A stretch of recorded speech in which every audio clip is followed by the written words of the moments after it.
right. So this is on page 196. This is the last part of this section. And I'm just going to show you just quickly about graphing logarithms. We're going to title this Graphing Logarithms versus Exponentials. Graphing logarithms versus exponentials.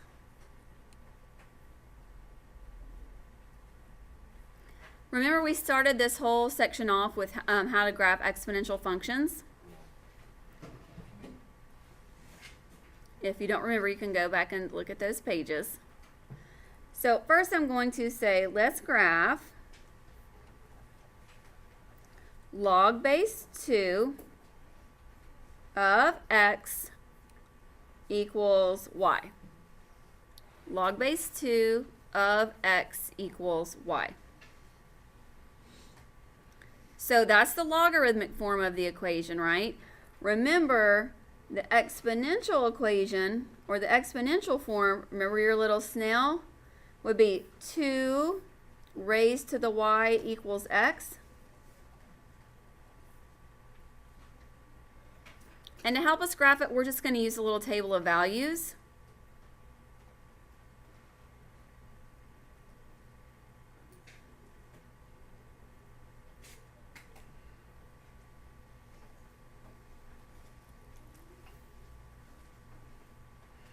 And the numbers I chose, and remember, you might not pick good numbers to start with.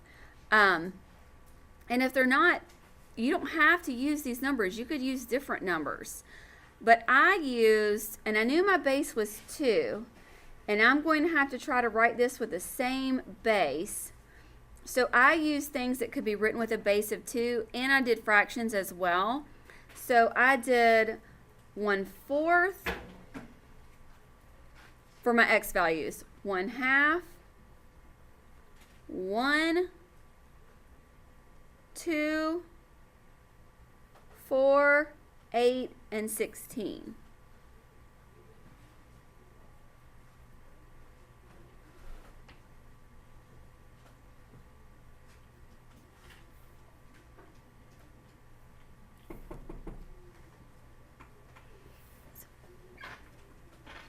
And I'm going to show my math over here to try to figure out what the y values would be.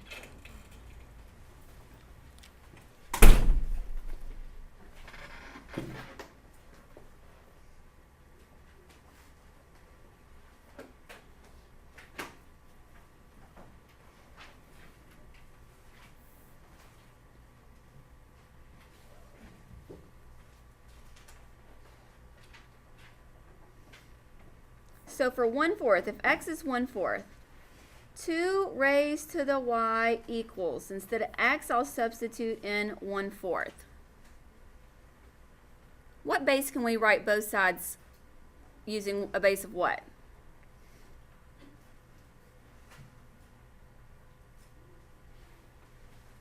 Anyone? Pretend that's 4. We could write both sides with a base of what? 2. 2 to the what power gives me 4? 2 to the second power. So 2 to the what power gives me 1/4? 2 to the -2, right? And then 2 to the y already has a base of 2. So if my bases are equal, then my exponents must be equal. So when x is 1/4, y is -2. So I'll say, okay, well, when x is 1/2. So 2 raised to the y equals 1/2. If I use a base of 2, what is 1/2 if I write it with a base of 2? 2 raised to the -1. And of course, the left side already has a base of 2. So if my bases are equal, my exponents are equal. So therefore, y must equal -1. Now I'll say when x is +1, 2 raised to the y equals 1. Okay, I can't write both sides with the same base here, but 2 raised to the what gives me 1? 0. Very good. Any number raised to the 0 power is equal to 1, except 0 raised to the 0 equals what? Undefined. But in this case, we know if 2 is raised to the 0 power, then that gives me 1. So if x is 1, then y is 0. I had to think about that one a little bit. So let's see when x is 2. So my bases are the same already. So what's this 2's exponent? 1. So we know y equals 1.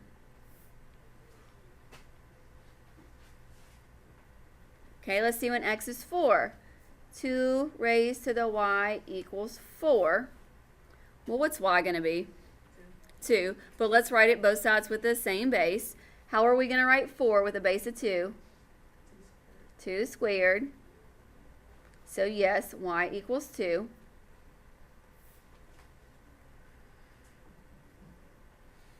And if x is 8, we have 2y equals 8. So 2 to the what power gives me 8? 2 cubed. So y equals 3. And then 16, do you see why I chose the numbers that I did? If I would have chose like 3 and 5 and 7, I couldn't have written both sides with the same base. It would have taken me more work. I could have figured it out, right? Changing it to a logarithm using change of base. But I was just strategic in the values that I chose for x because I knew that I had a base of 2 and all of these numbers I could evaluate easily with a base of 2. So 2 raised to the y equals 16. How will I write 16 with a base of 2?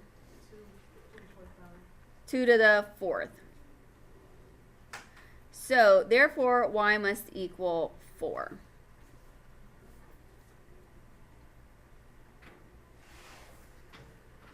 So I'm going to try to make myself a nice big graph over here because I'm also going to take the inverse of this logarithm, which we know the inverse is called an exponential function, right?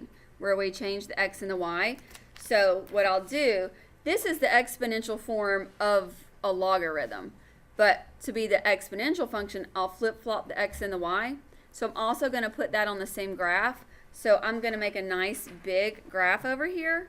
And I'm going to use a ruler if you have one handy, if you want to make it as neat and clean as you can.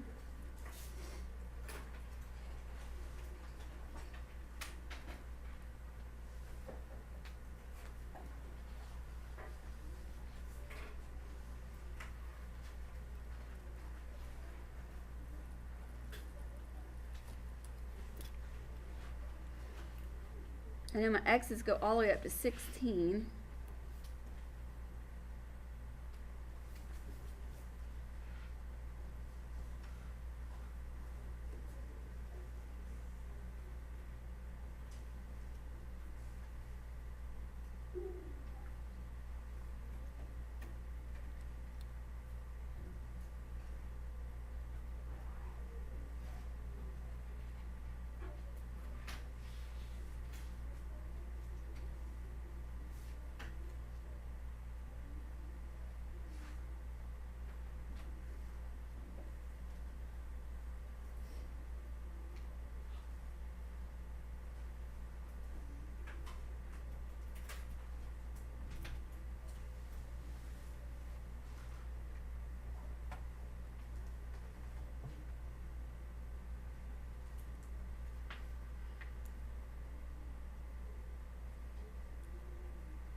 Then I'm going to plot those points.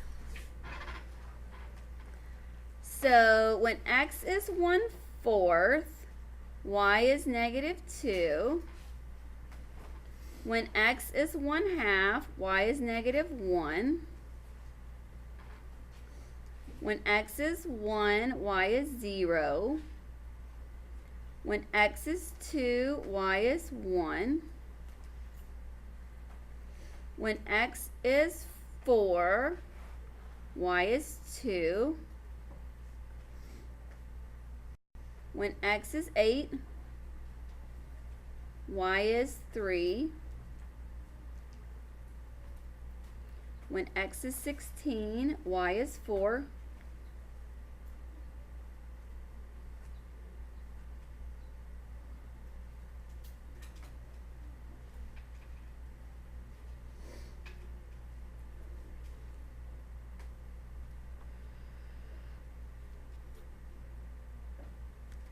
So if we would have found more fractions, like 1/8 and 1/16 and 1/32 and all that stuff, we would have found that our asymptote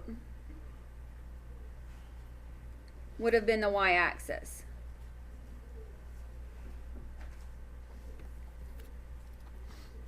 Because when you have a parent function like this, that's a parent function of a logarithm, the asymptote is the y-axis. Okay, we have a vertical asymptote this time. Where exponential functions have a horizontal asymptote, logarithmic functions have a horizontal asymptote, which that asymptote can move if we have a translation.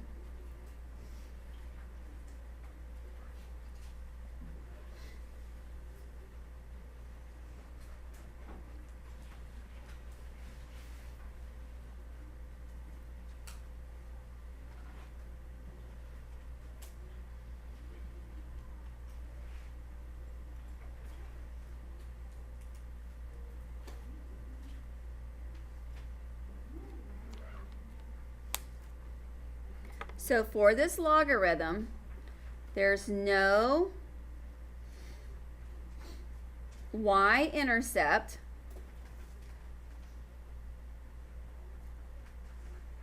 because remember, the asymptote is the y-axis, so it's going to approach the y-axis, but it's never going to touch it or cross it. Now, when you have a translation, that asymptote can shift left or right, but for this particular function, it's not going to cross that y-axis. Your domain, remember, domain is all possible x values. Well, your domain, if it can't cross over to this side, then your domain has to be greater than 0. So your domain is x is greater than 0. It's not equal to 0 because it's never going to touch the y-axis. But your range, remember, range is all y values. This is going to keep going up and up and up. Slowly, but it's going to keep going up. So there's no y value that it can't reach, and then it keeps going down this way. So your range is all real numbers, or how we write it like this. Or you can go negative infinity to positive infinity, however you want to say it.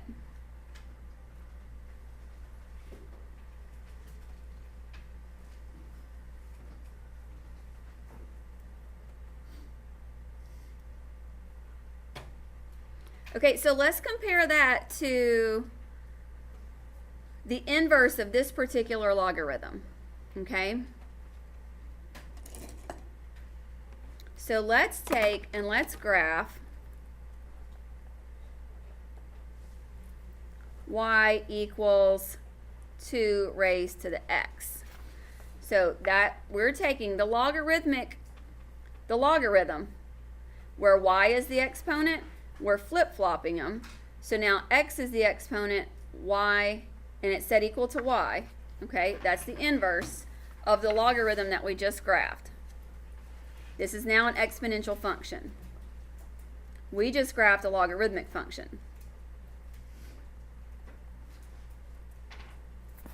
I'm going to write this down here, logarithmic function.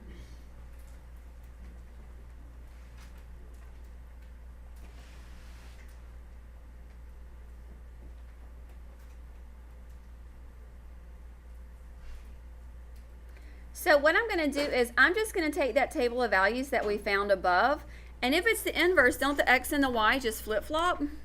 Right? We already learned that. So instead of doing all that math, I'll just take my x's and put them in the y spot and take the y's and put them in x's. Or you can pick different values for x if you want and just do the math all over again. That's fine as well. I can pick different values of x, substitute them in, and solve for y. But I'm not going to do that.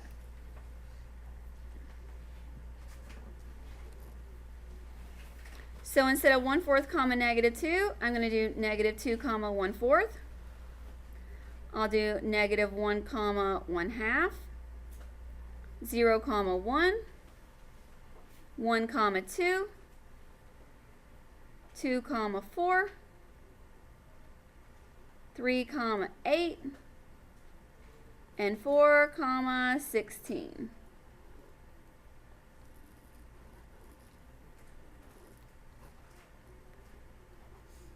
And then if I need more than that, then if those don't really work out for this particular graph, then I can always do some math. That's fine.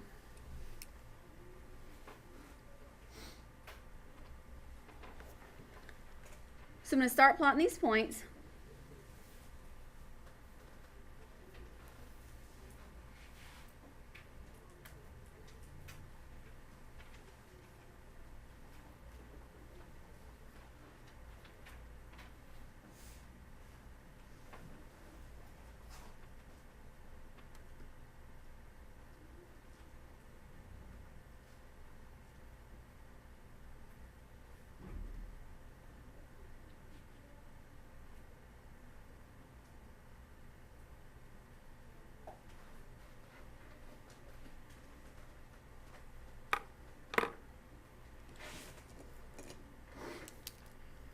So we know an exponential function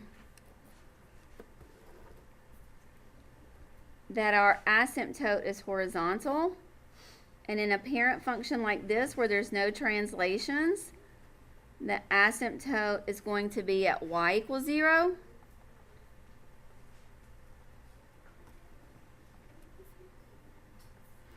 So a logarithmic function, you're going to have a vertical asymptote. An exponential function, you're going to have a horizontal asymptote. And of course that can move up or down depending on translation, where logarithmic can move left or right depending on translation. So do you notice these reflect across y = x? If I drew a straight line right here where your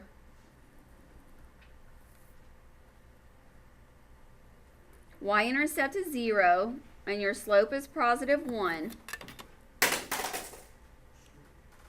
my logarithm and its inverse function, they reflect across y = x.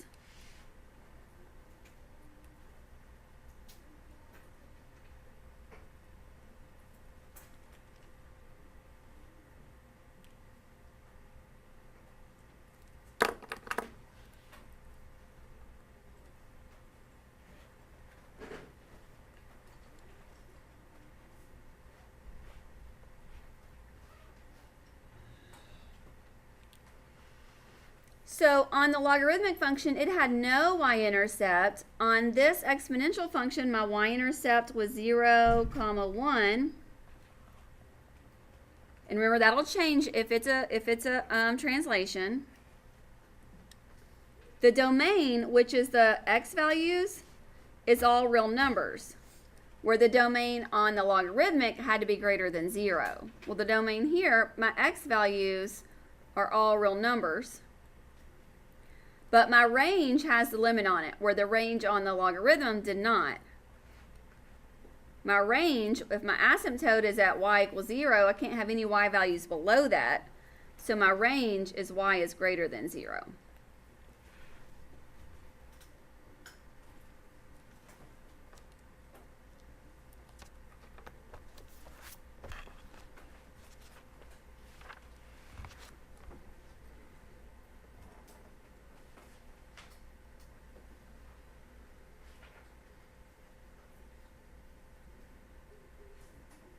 Okay, and I just want to give you one little more page of notes just to tell you about the families of parent function. How do you know if it shifts left or shifts right or shifts up or shifts down, or if it's a stretch or a compression. You're not going to have that on your test, but I want you to have it in your notes in case you need it down the line in the future, in your future math classes. You'll have it there. You may have questions on this? Am I still writing? Okay. Page 197. After we finish this, then we're going to review. I'll review some with you, and then you'll review the rest on your own and test next class. Page 197. Yes, test next class. Anybody who didn't get the rest of this can borrow my book when I'm finished.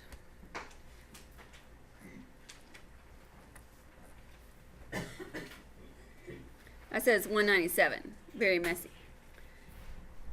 Logarithms. Families of parent functions.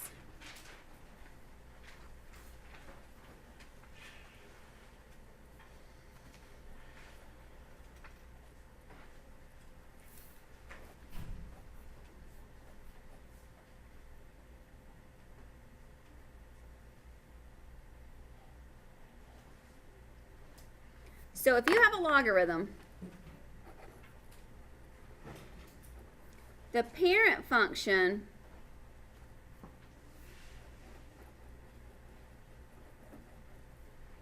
is just y equals log base b of x. Now that's the same thing as log base b of x equals y. Okay, the y can be on the left or the right. It doesn't matter. They mean the same thing. It's not being multiplied by anything. Nothing's being added or subtracted or divided. It's just your log base of some number equals some number. Okay, that's a parent function. And remember, your base has to be greater than 0, and your base cannot equal 1.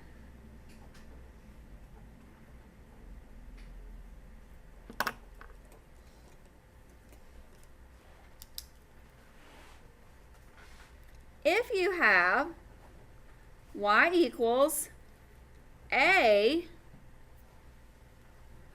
log base b of x, so your log is being multiplied by some number.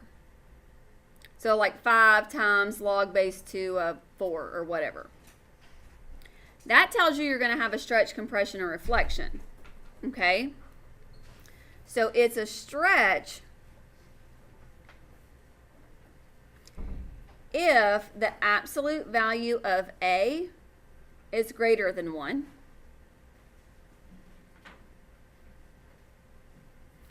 It is a compression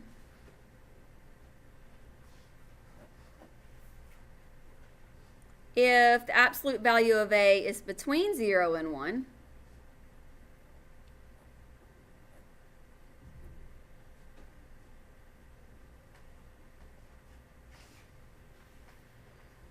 And it is a reflection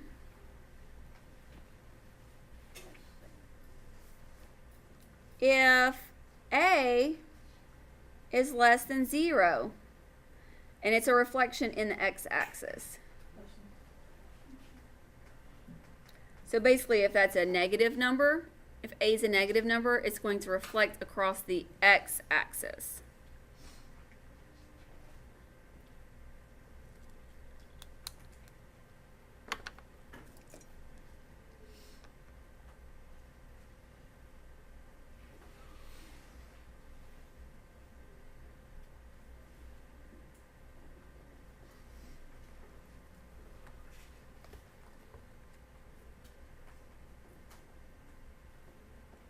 Okay, if you have y equals log base b, open parentheses, x minus h, close parentheses, plus k. So this one doesn't have a stretch or compression or reflection, although if we had that, we could also have it as well. But this one's going to move left, right, and up and down. Okay, so I got to show you what means what. The H tells you left and right. If it's a negative, so minus some number, you're going to shift right. So say it was x minus 5, you would shift right 5 units. Take your parent function and shift it right 5 units. If that's a positive number, you're going to shift left.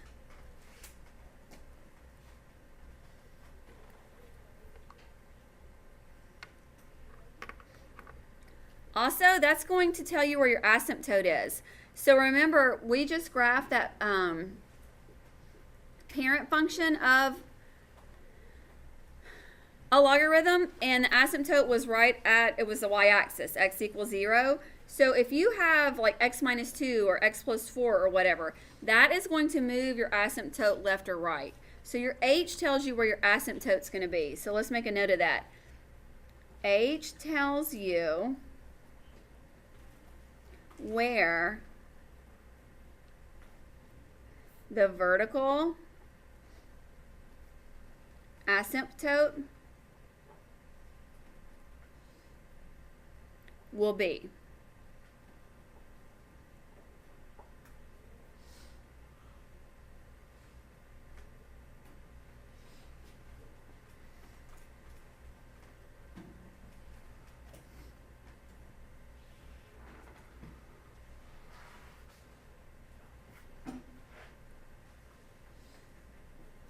When you're talking about exponentials, k tells you where the asymptote is, because k is up and down. But your asymptote on logarithms is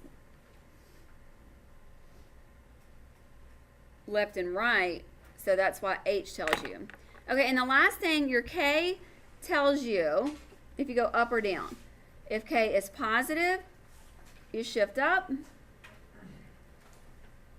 And if k is negative, shift down.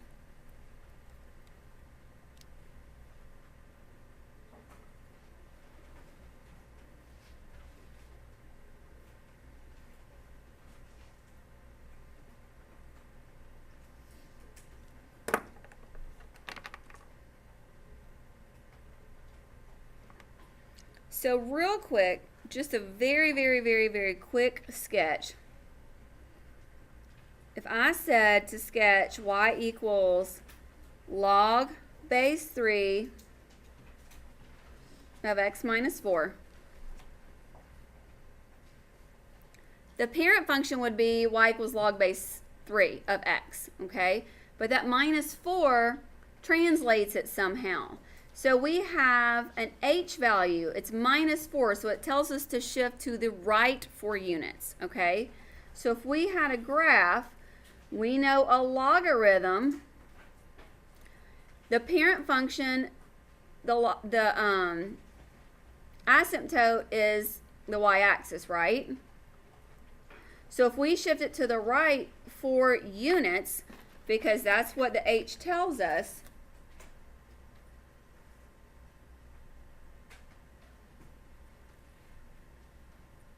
it tells us that our asymptote will be at x equals 4. Notice it's at positive 4 because you're going to the right. You got to change the sign. It's not negative 4, okay? And it's not negative, so our graph is something like this. If you weren't positive, of course, you could do some ordered pairs, substitute them in, and then evaluate. It would be to the left of that asymptote if that number that's being multiplied by the logarithm, if that was negative, it would be on the other side. But as long as this number is not negative, it's going to be to the right of that vertical asymptote, okay? And if you have a value for h, that's going to move that asymptote to the left or to the right, depending if it's minus sign or a plus sign, okay? And that's really all I got to tell you about graphs of logarithms. If you're going on to pre-calculus, you'll do a lot more with graphing logarithm functions and exponential functions, and you'll get definitely more in depth with logarithms. There's a lot more to know. We are just scratching the surface. But does anybody have any questions? Okay, I'm going to stop this video and then we will do a separate one for review.